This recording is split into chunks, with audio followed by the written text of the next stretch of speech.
இந்த நகரம் வெறும் நகரம் அல்ல, இது தமிழரின் ஆன்மா.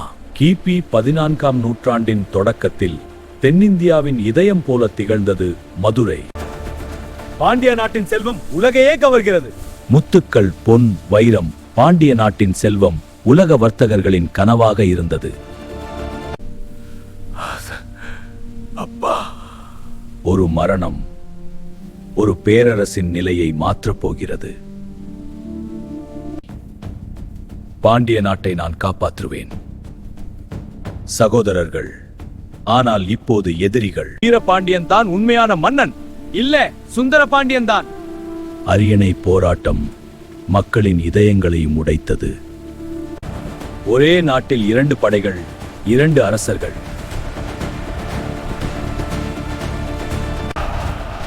யாருக்காக போராட வேண்டும்? ஒரே நாட்டில் 2 படைகள், 2 அரசர்கள்.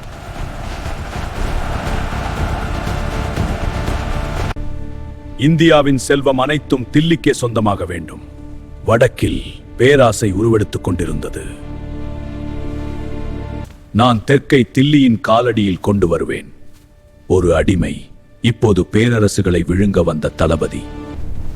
சென்று தெற்கின் செல்வத்தை கொண்டு வா. அரசே, அது நடக்கும். அந்த ஒரு கட்டளை தென்னிந்தியாவின் வரலாற்றை மாற்றியது. படைகள் தயார்! வடஇந்தியாவின் இரும்பு புயல் தெற்கை நோக்கி நகர்ந்தது.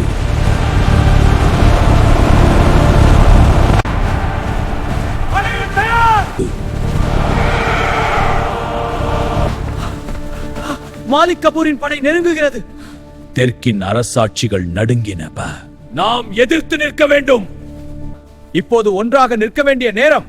நான் அவனை நம்ப மாட்டேன். ஒற்றுமை இல்லாத போது எதிரி வலுவாகிறான். உடைந்த இராச்சியத்தை வெல்வது எளிது. பாண்டிய நாட்டின் பிளவு எதிரியின் ஆயுதமாறியது. கரும்படையின் நிழல் தமிழ் மண்ணின் மீது விழத் தொடங்கியது. மதுரையை காப்பாற்ற வேண்டும். பயம் இருந்தாலும் போராடும் மனம் இன்னும் உயிருடன் இருந்தது.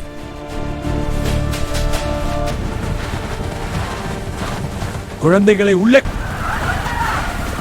தீ, அழுகை, சாம்பல், அதுவே அவர்கள் விட்டுச் சென்ற பாதை.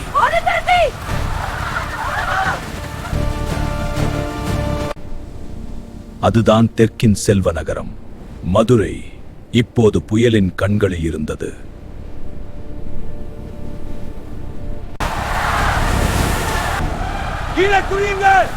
வானமே தீயாக மாறியது.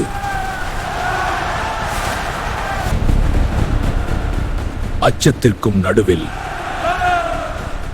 வீரத்தின் குரல் எழுந்தது. நகரம் முற்றுகையிடப்பட்டது. மதுரையின் மூச்சே கனத்தது.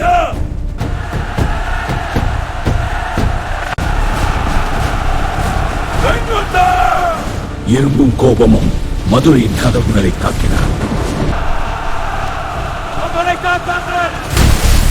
தமிழர் வாள்கள் இன்னும் ஒளிந்திருக்கவில்லை. உன் எதிர்ப்பு வீணை.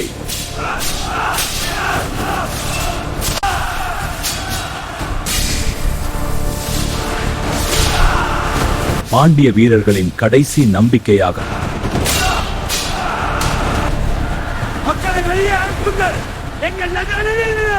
வர்த்தகத்தின் சத்தம் முழங்கிய சந்தைகள் இன்று போரின் அலறலால் நிரம்பின.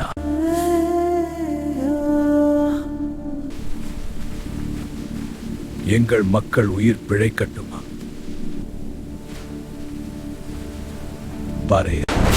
அம்மனை காப்பாற்றுங்கள். கோவில்களின் இதயங்கள் உடைக்கப்பட்டன. இவை வெறும் பொன்னல்ல, நம் மரபு அல்ல, அடையாளத்தை காப்பாற்ற முயன்றனர்.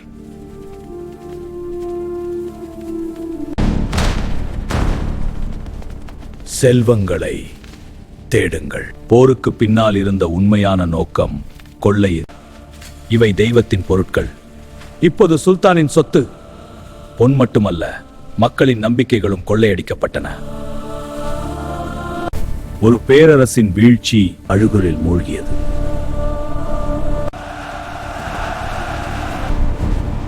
இவ்வளவு செல்வம்! மதுரையின் இதயம் யானைகளில் ஏற்றிக் கொண்டு செல்லப்பட்டது. நீ தெற்கை வென்று விட்டாய்.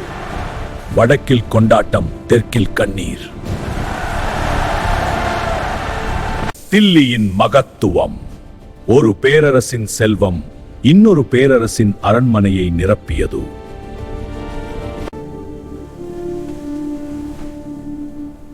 பாண்டிய பேரரசின் முதுகெலும்பு முறிந்திருந்தது. சில உண்மைகள் அழிவுக்கு பிறகே புரிகின்றன. இது நம் மதுரையா?